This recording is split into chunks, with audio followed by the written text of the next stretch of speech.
하나님을 만난다는 것은 이라는 제목으로 오늘 함께 말씀을 나누겠습니다. 하나님 만납시다.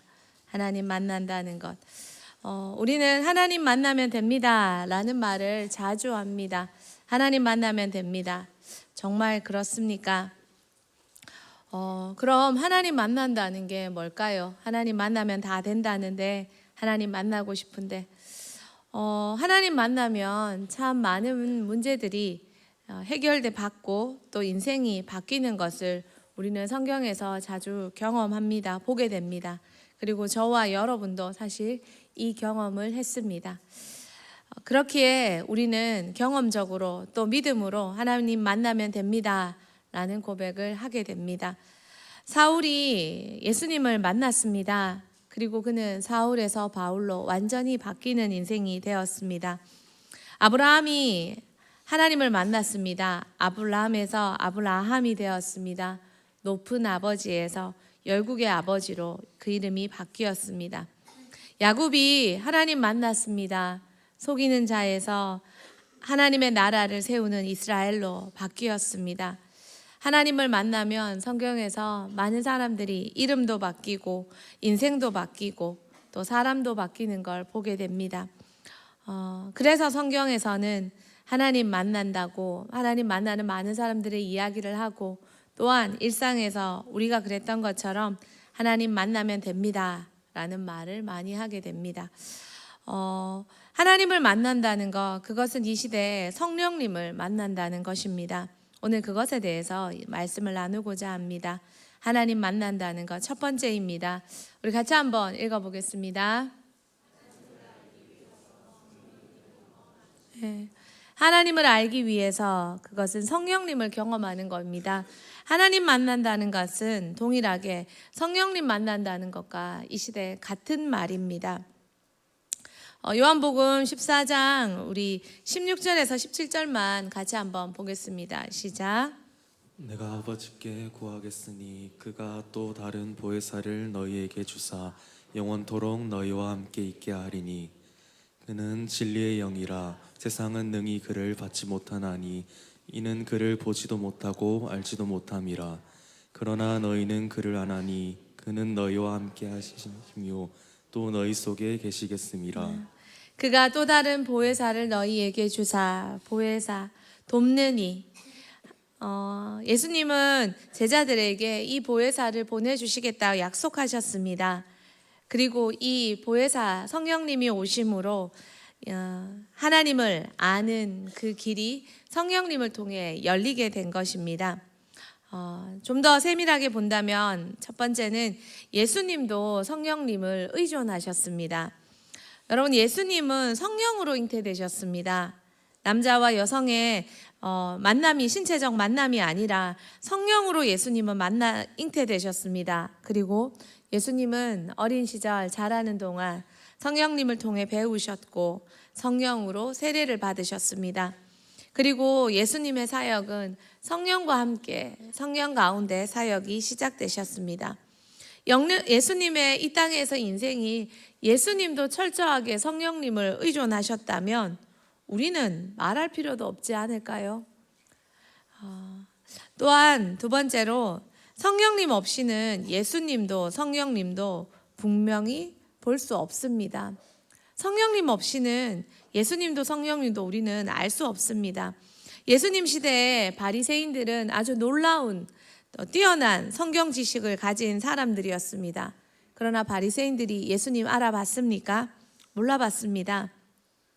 니고데모라는 사람만이 한밤중에 예수님을 찾아왔고 그는 중생이라는 다시 태어난다는 놀라운 성경의 진리를 배울 수 있었습니다. 그러나 대부분의 바리새인들은 그것조차 알 수 없었습니다. 오히려 그들의 놀라운 뛰어난 많은 성경 지식이 예수님을 아는데 가로막았습니다. 여러분 아십니까? 신학자들 중에도 성경 신학자들 중에도 예수님 안 믿는 분이 있다는 것 아십니까? 그들에게 성경은 학문입니다. 그래서 열심히 그 학문을 연구합니다. 그렇지만 예수님을 안 믿는 이들도 더러 있다는 것입니다. 성령을 통하지 않고서 성경은 그냥 지식에 불과할 수 있습니다. 하지만 성령을 통해서 성경은 진리가 됩니다. 비로소 성령을 통해서만 성경에 나오시는 예수 그리스도를 믿게 되고 알게 될 수 있다는 것입니다. 우리가 하나님 예수님을 알고 싶은 것, 만나고 싶은 것, 깨닫고 싶은 것, 그것은 성경 위에 성령을 통해서 가능하다는 것입니다. 그래서 세 번째로 하나님 만난다는 것은 성령님을 경험한다는 것과 같은 말이 됩니다.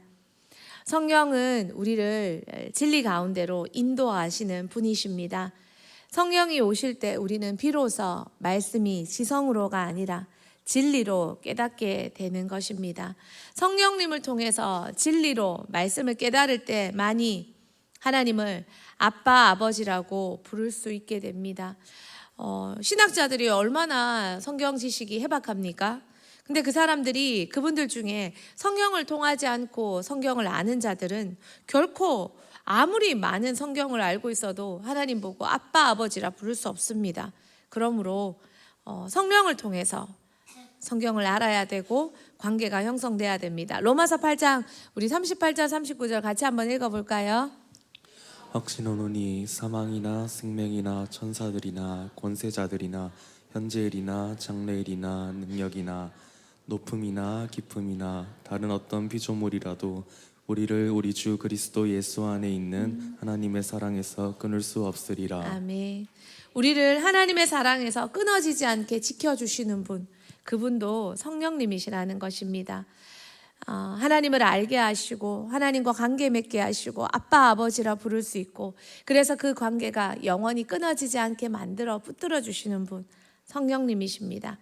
여러분, 하나님을 깊이 알고 싶고 하나님을 더 경험하고 싶고 만나고 싶고, 그렇다면 우리는 성령님께 마음을 열고 그분을 요청해야 합니다. 두 번째로, 그렇다면 성령님은 어떤 분일까요? 만나야 되죠. 그러려면 먼저 알아야 되지 않겠습니까? 어떤 분이실까요? 사도행전 5장 32절 말씀 우리 같이 한번 읽어보겠습니다. 시작. 우리는 이 일의 증인이요 하나님이 자기에게 순종하는 사람들에게 주신 성령도 그러하니라. 하나님이 자기에게 순종하는 사람에게 주신 성령, 순종하는 사람에게 주신 성령도 그러하니라. 여러분, 성령님 어떤 분이십니까? 먼저는요, 첫 번째는 성령님은 인격을 가지신 하나님이십니다. 인격적인 분이십니다. 성부는 하나님은 계획하셨고 성자 예수님은 하나님의 계획을 실행하셨다면, 성령님은 그 실행을, 예수님이 실행하신 그 진리를 밝혀 사람들에게 알도록 나눠주시는, 퍼뜨리시는 분이십니다. 이 성령님은 우리는 특정한 어떤 능력, 파워, 에너지, 힘의 근원, 맞습니다. 성령님이 오시면 힘이 생기고 놀라운 능력이 생깁니다. 그러나 그것 이전에 성령님은 인격적인 모습과 인격적인 성품을 가지신 분이라는 걸 우리는 먼저 알아야 합니다. 그래서 에베소서 4장 30절에 보면 성령을 근심케 하지 말라라고 우리에게 권면합니다. 여러분, 성령이 그냥 기능적인 면만 있다면 힘을 주면 됩니다. 능력을 주면 됩니다. 받으면 됩니다. 그러나 성령님은 그것 이전에 인격을 가진 분이시기 때문에 우리의 어떤 부족한 모습, 슬픈 모습을 보면 걱정하십니다. 근심하십니다. 그래서 오기를 꺼려합니다. 친구들이 이런 말을 합니다. 목사님, 전도사님, 선생님, 자, 욕 써요, 욕해요, 일러줍니다. 그리고 같이 있기를 불편해합니다. 부정적인 말, 욕하는 말, 비방하는 말, 못된 말 별로 안 좋아합니다. 왜요? 듣고 있으면 불편하기 때문입니다. 기분이 별로 좋지 않기 때문입니다. 사람도, 정상적인 사람도 나쁜 말, 못된 말, 욕하는 말 듣기 싫고 불편하고 같이 있기를 어려워하는데, 여러분, 인격적인 성령님은 어떠하실까요? 성령님도 싫어하십니다. 성령님도 우리의 분노, 우리의 거친 태도, 우리의 비방, 우리의 욕 슬퍼하시고 싫어하십니다. 우리가 그런 말을 계속 쓸 때 성령님은 우리를 가까이 하는 것을 꺼려하십니다. 여러분, 성령님이 우리가 아는 어떤 사람들보다 인격적이라는 걸 우리는 생각해야 합니다. 소천하신 조은기 목사님이 참으로 전 세계적으로 많은 치유와 놀라운 복음 사역을 일으키셨습니다. 그런데 생전에 조은기 목사님은 하루에 4시간씩 기도하셨는데 그냥 우리처럼 앉아서 기도하다가 때로는 딴 생각했다 이런 기도가 아니라 정말 깨어서 4시간을 성령님과 정말 긴밀한 성령의 기도를 하셨다는 것입니다. 그러면서 그분은 자신의 말 한마디, 자신의 태도 하나 성령님께서 싫어하시고 불편해하시는 것이 느껴져서 그것을 하지 않았다고 고백하십니다. 존 비비어의 책에서 존 비비어가 그 저자가 자신이 한 교회에서 그 부교육자로 섬길 때 자신의 교회에 많은 강사님들이 오셨다고 고백합니다. 그때 이제 그분이 이제 공항에 가셔서 그분들을 픽업하는 이렇게 모셔다 드리는 그런 어떤 섬김을 했었는데 많은 귀한 분들 전 세계적으로 이제 차에서 태우고 당신의 교회에 모시고 근데 자기가 정말 특별하게 기억나는 한 분이 있는데 그것이 그의 책에 조용기 목사님이라고 적혀 있습니다. 그분이 이렇게 말씀하십니다.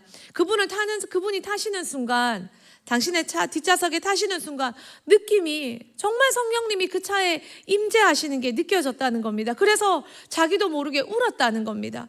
그리고는 목사님을 방해하고 싶지 않아서 많은 말을 하고 싶진 않았지만 울면서 말했다는 것입니다. 목사님, 당신이 이 차에 타시는 순간 성령님이 우리와 함께 하심이 느껴집니다 하고 울었다는 것입니다. 그러자 조영기 목사님이 허허 웃으시면서 그분이 나와 함께 하시니 이 자리에 함께 하시고 목사님께도 그분이 함께 하시는 게 당연하지 않을까요? 그렇게 했다는 것입니다. 성령님은 조영기 목사님과 너무 친한 관계로 늘 함께 움직이시니 그분의 사역에 그분의 말씀 전하시는 자리에 그분이 함께 하시고 많은 치유 사역이 따라오는 것은 당연했다는 것입니다.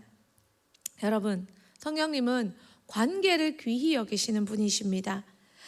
그래서 당신과 친한 사람들을 보호하려는 마음을 가지고 계십니다. 아이들이 놀다가도 잠이 오거나 아프면 대체로 다는 아니지만 엄마를 먼저 찾는 이유는 뭡니까?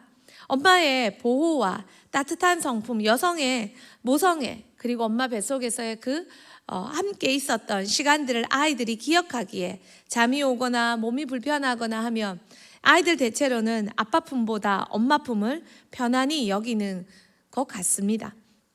성령님도 그렇습니다. 우리가 불편하거나 아프거나 그럴 때 우리가 힘들어할 때 우리를 보호하시고 우리를 도우시고 돕고 싶어하는 성품을 보이시는 분이 성령님이십니다. 그렇다면 우리가 그분의 특성을 알고 그분의 보호를 받고 그분과 친할 때 그분의 동행하심을 느낀다면 우리는 그분의 그 따뜻한 성품을 안다면 그분을 모실 때도 우리는 그분이 기뻐하시는 말, 기뻐하시는 마음 상태, 기뻐하시는 생각, 우리의 삶을 정비해야 한다는 것입니다. 초대교회 성도들도 그 성령 하나님을 경험하고 그분과 함께 인격적인 관계를 유지했습니다. 아나니아와 삽비라가 거짓말을 했을 때 성령은 그를 징계하시며 그 자리에서 죽게 하셨습니다. 죄를 용납해 볼 수 없었던 것입니다. 강력한 성령이 임하실 때 하나님 만나고 싶고 성령님 경험하고 싶다면 우리는 그분과의 인격적인 관계에 먼저 초점을 둬야 한다는 거 꼭 기억해 주면 좋겠습니다. 기억해 주세요. 두 번째는 또 성령님은 우리와 동역하시는 분이십니다. 고린도전서 3장 9절에 우리는 하나님의 동역자요 너희는 하나님의 밭이요 하나님의 집이라고 바울이 표현하고 있습니다.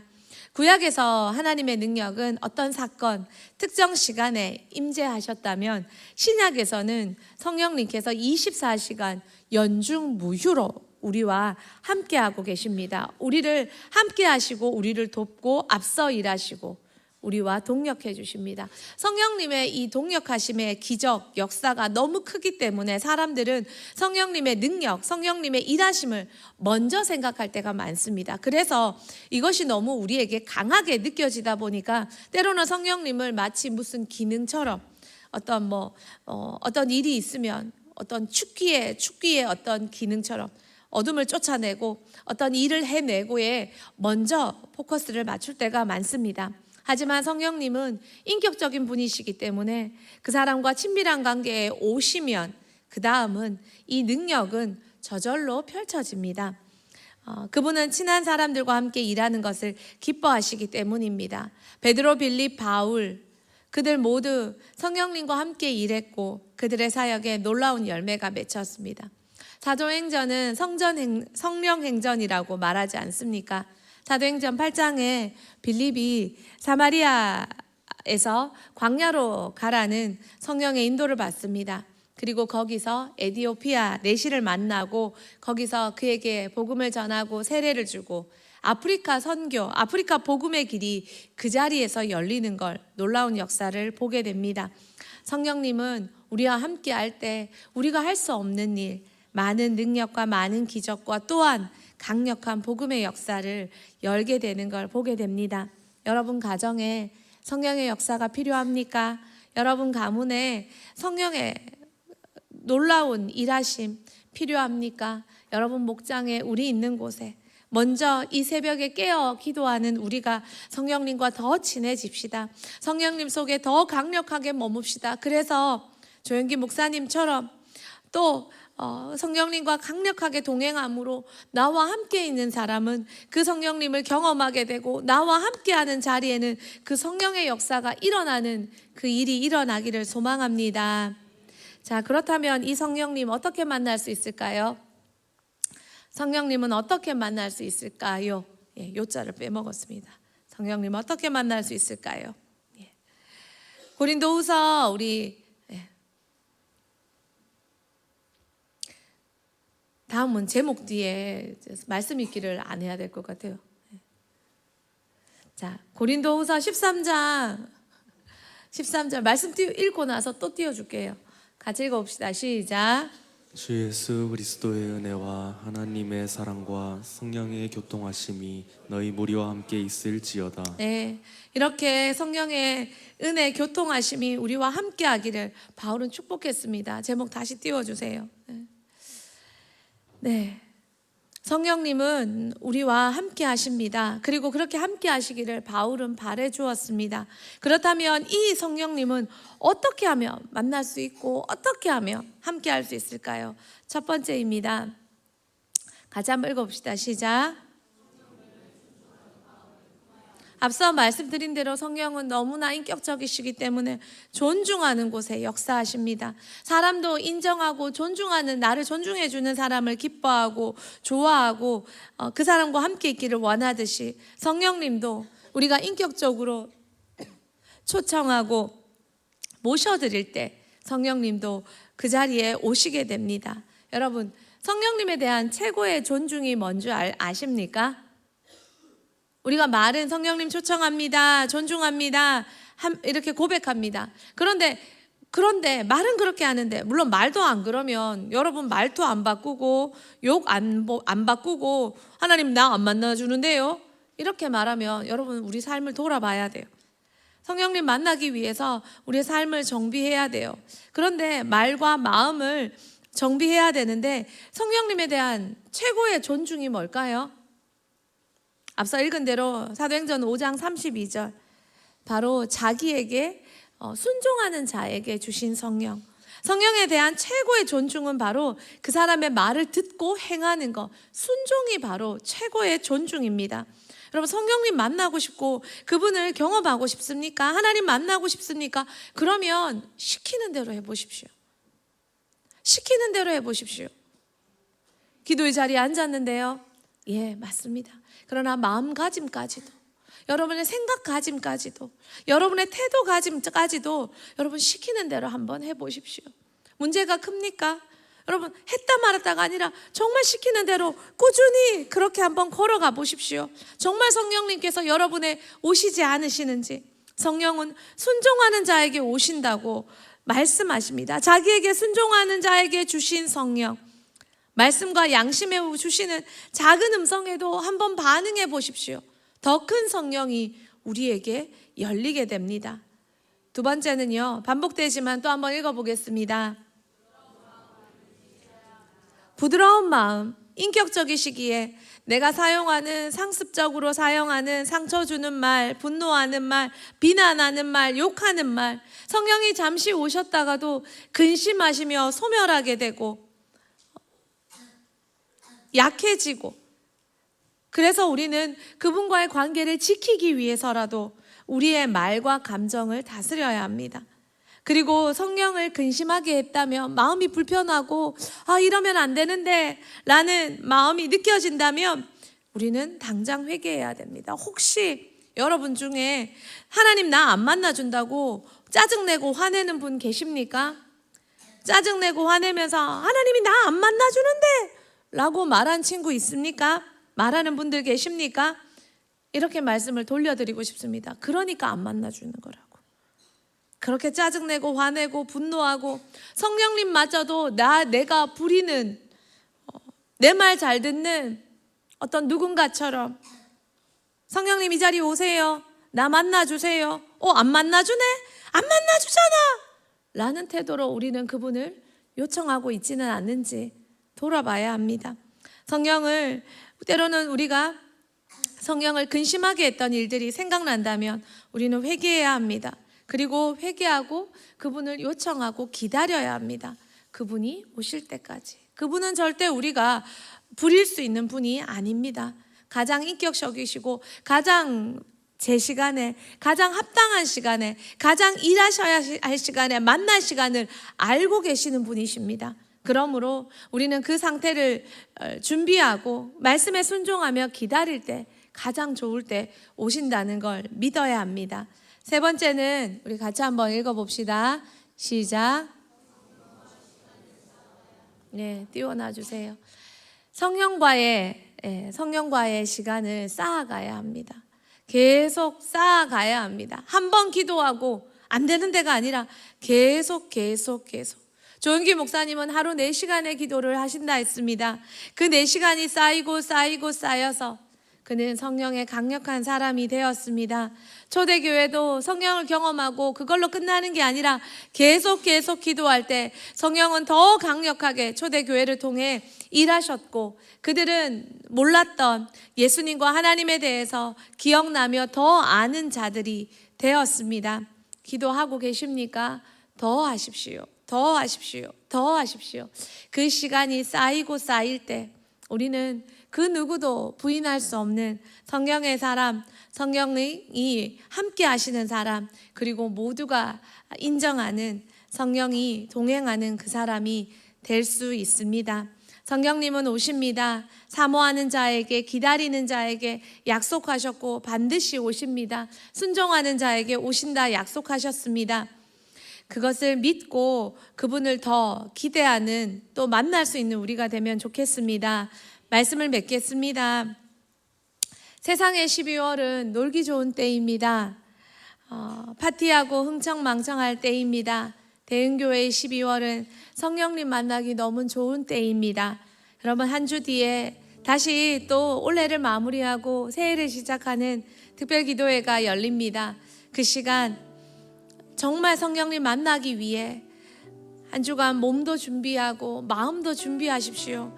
버려야 될 말이 있다면 버리시고, 버려야 될 관계가 있다면 버리시고, 또한 성령님께서 찔림을 주시는 것들이 있다면 회개하시고 씻으시고, 그리고 순종하시고, 그렇게 잘 준비해서 정말 지금까지 경험하지 못한 더 큰 하나님, 더 큰 성령님, 더 큰 예수님을 알고 경험하는 우리의 12월, 다사다난했던 올 한 해 정말 하나님께서 우리에게 이 많은 일들을 일으키실 때 하나님 주시고자 하는 그 강력한 성령님이 약속되어져 있다는 걸 믿고 그 성령님을 더 많이 경험해서 모든 문제, 모든 관계, 모든 숙제가 다 풀리고 열리는 2026년이 되기를 소망합니다. 하나님의 은총이 사랑하는 대은교회와 여러분의 가정과 여러분의 목장과 여러분의 인생에 있기를 축복합니다. 우리 같이 찬양하겠습니다.